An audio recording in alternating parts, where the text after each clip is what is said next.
Ipui hogeita bi, gizona eta ogi gaztaia. Ogi gaztaiak egiten zioskan gizon bati kalte handiak etxean sartuta, itoa soio eta usoak, eta jana zarrautxak.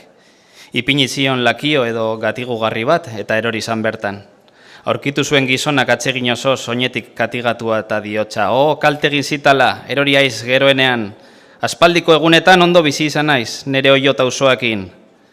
Erantzun zion buruz bera eta humilki ogi gaztaiak, nere jauna hori egia da, baina oroibidi naizala saguzale eta harrapatzailea, garbitu diodala etxea pizti zital hoietatik, ni nabilen lekuan ez da katu beharrik. Zenbat ton eta mesede izan du, nik itoa zainbeste zagu eta arratoi handi, aurreratu ditu gutxienez anega bigari, lau anega hartoale, arroa erdi urdai, aitatu gabe zagar, kastaina, gaztae eta gozotan harrapatu eta irentzi hoi dituztenak. Kontuak alkartzen baditugu, gaitz baino mesede gehiago indiot. Ez nagi bada banatu, ez arren hil, ematen diot itxa, ez dio dela gehiago harrapatuko oio, ez uso, ez arrautzarik, eta geldituko naizala berorren etxean katu orde, ezer kostagabe.